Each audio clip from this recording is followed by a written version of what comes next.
NJP থেকে গাড়ি বুক করে রওনা দিলাম দার্জিলিংয়ের দিকে।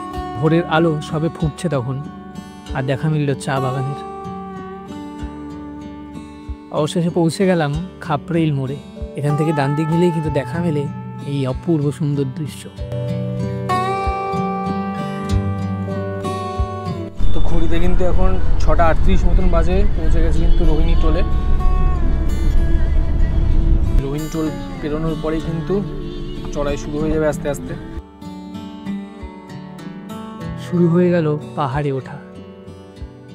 মনের মধ্যে এক অপূর্ব আনন্দ কাজ করছিল।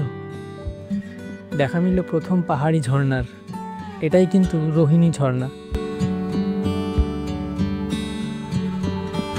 সূর্যের প্রথম দেখা। তো কিছু দূর এগিয়ে আবার কিন্তু একটা জায়গায় দাঁড়ালাম। গাড়িটা এখানে একটু ওয়াশ করবে আমাদের ড্রাইভার। আর এদিকে দেখো, এদিকে কিন্তু সানরাইজ হচ্ছে পাহাড়ের পিছন থেকে। সুন্দর পাখি ডাকছে, অসাধারণ লাগছে। মানে এই ভোরবেলায়, এই জন্য ভোরবেলায় পাহাড়ে আসার কিন্তু একটা অন্যরকম মায়া থাকে।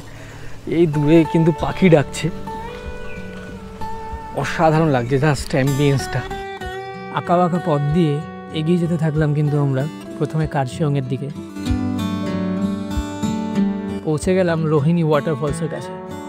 কি অপূর্বই না লাগছিল সেই ওয়েদারে। পিছন থেকে সূর্য তখন উঠছে, আর সামনে এরকম অপূর্ব দৃশ্য। এ যেন এক মায়াবী নগরে প্রবেশ করছে।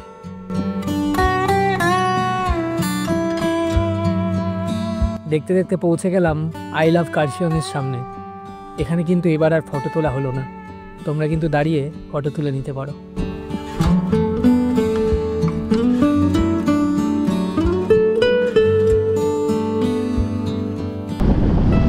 পৌঁছে গেছি কার্শিয়ংয়ের কাছে। একদম দেখতে পাচ্ছ কার্শিয়ংয়ের টাওয়ারটা দেখা যাচ্ছে। ওয়েদার বেশ ক্লাউডি হয়ে আছে, অসাধারণ লাগছে। পৌঁছে গেলাম কার্শিয়ংয়ের 0 পয়েন্টে। এখান থেকে দুটো রাস্তা ভাগ হয়ে গেছে। একটা রাস্তা এইটা চলে যাচ্ছে তিনধারিয়ার দিকে, আর যেটা থেকে আসলাম ওটা শিলিগুড়ির দিকে। আর সামনে কার্শিয়ং সিটির একটা অপূর্ব দৃশ্য দেখা যাচ্ছে।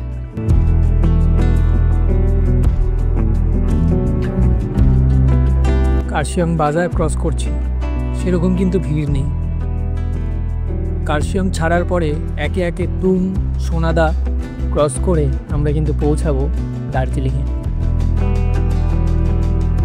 একদিকে ভেজা রাস্তা, আর একদিকে টয় ট্রেনের লাইন।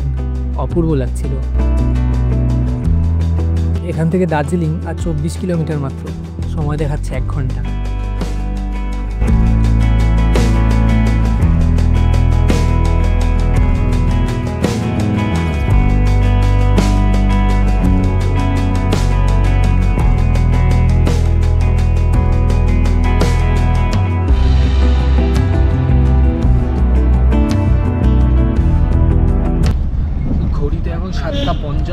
আর ক্রস করছি এখন সোনাদা। সেরকম একটা জ্যামও নেই। এই যে সোনাদা টয় ট্রেন স্টেশন দেখতে পাচ্ছি। এটা হচ্ছে যে গাড়িতে করে আমরা যাচ্ছি সেই নাম্বারটা।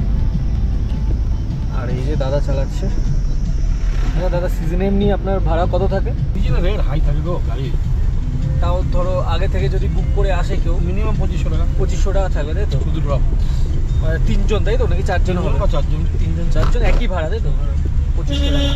আর এটা তো শুধু দার্জিলিং, মানে দার্জিলিংয়ে আসা যাওয়া করেন নাকি অন্য জায়গাও যাওয়া হয়? যেখানে বলবেন। যেখানে বলবেন। তাহলে গ্যাংটকের রেট কীরকম থাকে? 4000। আচ্ছা। আর নেপাল শুনছিলাম, নেপালে কি যাওয়া হয় আপনার? হ্যাঁ, নেপালের রেট কীরকম আছে? নেপালে যদি শিলিগুড়িতে বর্ডারে নামিয়ে দিই 1500 টাকা ভাড়া। 1500 টাকা, তাই তো? আচ্ছা। তাহলে ভায়া মিরিক হয়ে এলে বলে 3500 টাকা ভাড়া। 3500 টাকা ভাড়া। আর আগে এমনি কতদিন আগে আপনাকে ফোন করে জানাতে হয়? এরকম কিছু 3-4 দিন আগে জানাতে। 3-4 দিন আগে, তাই তো? তো এই যে নাম্বারটা আমি কিন্তু দিয়ে রাখছি, আর ডেসক্রিপশন বক্সেও তোমাদেরকে দিয়ে দেবো। তা আপনার নামটা একটু বলুন। আমার নাম কাঞ্চন দাস। কাঞ্চন দাস। তো এই কাঞ্চন দাদাকে যদি আপনারা ফোন করেন আগে থেকে, যদি যে কোনো জায়গায় বুক করে, খুব ভালো সার্ভিস আর খুব ভালো গাড়ি কিন্তু চলছে। মানে আমি তো ভেবেছিলাম 10টার মধ্যে হয়তো পৌঁছাবো, সেখানে 9টার মধ্যে দার্জিলিং ঢুকে যাব। তো যদি তোমাদের দরকার হয় এই নাম্বারে কল করে কিন্তু ওনাকে আগে থেকে বুক করে রাখবে। তাহলে কিন্তু বাজেটের মধ্যে তোমরা কিন্তু একদম পার্সোনাল গাড়ি নিয়ে তোমরা দার্জিলিং, গ্যাংটক, নেপাল যে কোনো জায়গায় কিন্তু পৌঁছে যেতে পারবে খুব সহজেই। আমার ডান দিকে রয়েছে সান্দুক মনেস্ট্রি। খুব সুন্দর লাগছিল যখন সূর্যের আলো পড়ছিল। পাহাড়ে জলের কিন্তু খুব সমস্যা, এইভাবে ট্যাঙ্কারে করে জল নিয়ে যাওয়া হয়, তাই জল অপচয় কিন্তু একদম করবে না। ঘড়িতে 8টা মতন বাজে। আমরা দার্জিলিং থেকে 10 থেকে 12 কিলোমিটার মতো দূরে আছি, যে গাড়ি দাঁড়িয়ে আছে এখানে। আর মোটামুটি ওই আর হয়তো হার্ডলি আধ ঘন্টা লাগবে যদি জ্যাম থাকে, তাহলে 8:30 থেকে 9:15টার মধ্যে কিন্তু দার্জিলিং ঢুকে যাব। আর এটা কিন্তু খুব ভালো একটা টাইমিং হবে। এখানে দেখতে পাচ্ছ টয় ট্রেনের লাইনটা রয়েছে, আর এইখানে সেই সুন্দর ফুল ফুটে রয়েছে। এটা দেখানোর জন্য আসলাম এদিকে, অসাধারণ কিছু ফুল ফুটে আছে।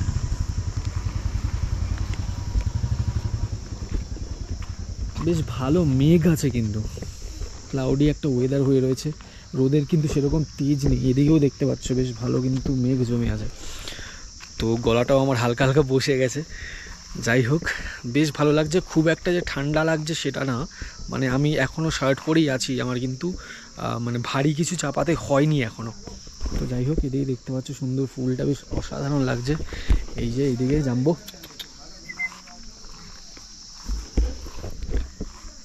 তো জার্নিটা এখনও পর্যন্ত অসাধারণ হয়েছে। যেরকম কালকে ট্রেন জার্নিটা মানে একটা বেশ ভালোভাবে আমরা এসেছি, সেরকম কিন্তু আমাদের গাড়ির জার্নিটাও ভালোভাবে হয়েছে। তো এখানে একটুখানি ওয়াশরুম যাব, ওয়াশরুম থেকে এসে তারপর কিন্তু আবার ফাইনাল দার্জিলিং পর্যন্ত পৌঁছাবো। এবার আমরা কিন্তু হোটেল বুক করিনি, হোটেল কিন্তু স্পট বুক করব। আমি কিন্তু, তোমরা যারা আমার ভিডিও দেখো তারা জানো যে আমি হোটেল সবসময় স্পট বুক করতেই ভালোবাসি। তো চলো এখানে বেশি কথা না বাড়ি, এবার কিন্তু আবার একটু ওয়াশরুমে গিয়ে তারপরে কিন্তু গাড়িতে করে আর মাত্র 10-12 কিলোমিটার তারপরে কিন্তু পৌঁছে যাবো দার্জিলিংয়ে। আর তোমাদের সাথে একবারে কিন্তু রাস্তায় দেখা হচ্ছে। তো চলো আরও রাস্তার কিছু ক্লিপস দেখে নাও, আর তারপরে তোমাদের সাথে একবারে দার্জিলিংয়ে দেখা হচ্ছে। চলো। क्या नाम है तेरा? जम्बो, मुंह से धुआं निकल रहा है। ভেজা রাস্তা আর তার সাথে এরকম ঘন পাইন বন, অসাধারণ ফিলিংস। সূর্য কিন্তু পাইন বনের মাঝখান থেকে উঁকি মারছিল। দার্জিলিং আর মাত্র 3 কিলোমিটার, আর দার্জিলিংয়ের উপরে আকাশ কিন্তু বেশ পরিষ্কার।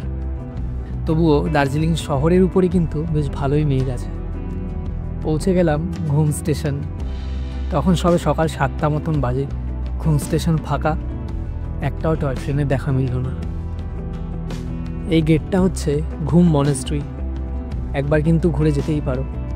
সকাল হচ্ছে, আস্তে আস্তে গাড়ির সংখ্যাও বাড়ছে, রাস্তায় লোকজন কাজে বেরোচ্ছে। ডান দিকে রয়েছে বাতাসিয়া লুপ, পরের এপিসোডে কিন্তু তোমাদের ঘুরিয়ে দেখাবো। ডান দিকে আরও একটা বিখ্যাত মনেস্ট্রি, ডালি মনেস্ট্রি, তোমরা কিন্তু একবার হলেও এখানে ঘুরে যেতে পারো। কাঞ্চনজঙ্ঘার এখান থেকে বেশ ভালো ভিউ পাওয়া যায়, যদিও আজকে মেঘে ঢাকা। ডান দিকে রয়েছে ডিআরসি কার পার্কিং, এখানে কিন্তু সব শেয়ার কারগুলো পার্ক করা থাকে। অবশেষে পৌঁছে গেলাম দার্জিলিং স্টেশনে। টয় ট্রেনের লোকো ইঞ্জিনগুলো কিন্তু এখন রেডি হচ্ছে জয় রাইড দেওয়ার জন্য।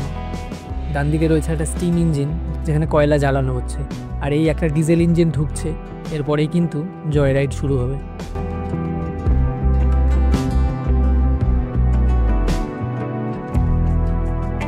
বাদিকের এই রাস্তাটা চলে যায় দার্জিলিংয়ের সুপার মার্কেটের দিকে, আর এই উপরের রাস্তাটা একদম পৌঁছে যাবে দার্জিলিং মেলের কাছে। সেখানেই কিন্তু এই গাড়ি আমাদেরকে নামিয়ে দেবে। তো ফাইনালি আমরা কিন্তু পৌঁছে গেছি দার্জিলিংয়ে। এই যে সামনে দেখতে পাচ্ছ কেভেন্টার্স, আমাদেরকে ওইখানটা নামিয়েছে। সব শেয়ার কারগুলো কিন্তু ওখানেই নামায়। তো এখন মেইন চ্যালেঞ্জ হচ্ছে ভালো একটা হোটেল খোঁজা, মোটামুটি ভালো ভিউ থাকবে। মেলের কাছে এমনিতে সেরকম ভিউ হোটেল পাওয়া যায় না। মেলে কিন্তু বেশ সুন্দর লাইট জ্বলছে, দিওয়ালির জন্য সাজিয়ে রেখেছিল মেবি। এখনও দিওয়ালির ফুলগুলো কিন্তু এখনও সেজেই রয়েছে, গাঁদা ফুল দিয়ে মেইনলি এরা ডেকোরেট করে। আর মেলে সেরকম লোকজনও নেই। যে গ্রিনারিস আর হোপ,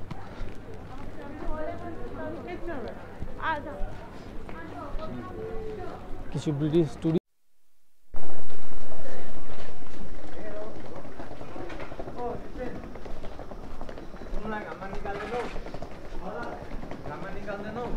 আস্তাবল সব ঘোরা রয়েছে, এখনো কিন্তু বেরোয়নি, একটু বড় দিয়ে হয়তো বেরোবে। কিছু কিছু সব খুলেছে এখন। ঠান্ডা কিন্তু সেরকম নেই, আমি সেই শার্টটা পরেই রয়েছি, এখনও সোয়েটার চাপাতে হয়নি। তো রুম কিন্তু পেয়ে গেছি। এই যে এদিকে হচ্ছে আস্তাবল, আস্তাবল থেকে একটুখানি এগিয়ে এই যে দুটো রাস্তা ভাগ হয়ে গেছে, দেখো ভাগ হয়ে একটা উপর দিকে চলে গেছে আর একটা নিচের দিকে চলে গেছে। এখান থেকে নিচের দিকে গিয়ে একটুখানি এগিয়ে ওই যে বাহাতে পড়বে। তো এখন যাচ্ছি না, আমরা লাগেজটা রেখে এসেছি। এখন হচ্ছে মানে এখনও চেক আউট করেনি, চেক আউট 11টার টাইম এদের। তো যে গেস্টরা রয়েছে একটা সুইট বুক করেছি আমি, এই টাইমটাকে কাজে লাগিয়ে আমি ভাবছি ব্রেকফাস্টটা করে নেবো। আর ব্রেকফাস্ট করব পাহাড়ি মোমো দিয়ে, দার্জিলিং মোমো দিয়ে।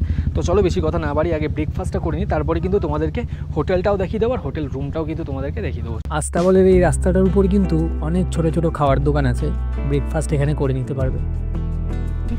আমাদের hotel D Sange fooding lodging দুটোই আছে। তো একটা সুইট বুক করেছি। তো চলো একবারে তোমাদেরকে রুম ট্যুরটা দিয়ে নিই এবার। চলো, এটা হচ্ছে ওদের রিসেপশন এরিয়া। তো এই যে দেখতে পাচ্ছ রুমে ঢুকে গেছি। এইখানে দেখো, এখানে একটা ছোট রুম আর তার সাথে লাগোয়া এই একটা বড় রুম। এখানে 3 বেড রয়েছে। আর এও কিন্তু এই যে এখান থেকে কিন্তু পুরো সুন্দর ভিউ পাওয়া যাবে, কাঞ্চনজঙ্ঘার ভিউ পাওয়া যাবে। এখন মেঘলা হয়ে রয়েছে। আর এখানে একটা মিরর রয়েছে বড়, নিচে কিন্তু উডেন ফ্লোরিং করা রয়েছে, উপরটা রয়েছে। এখানে একটা কাবার্ড রয়েছে লাগেজেস রাখার জন্য। এখানে কম্বল রয়েছে। মোটামুটির মধ্যে কিন্তু খুব ভালো সুইটটা।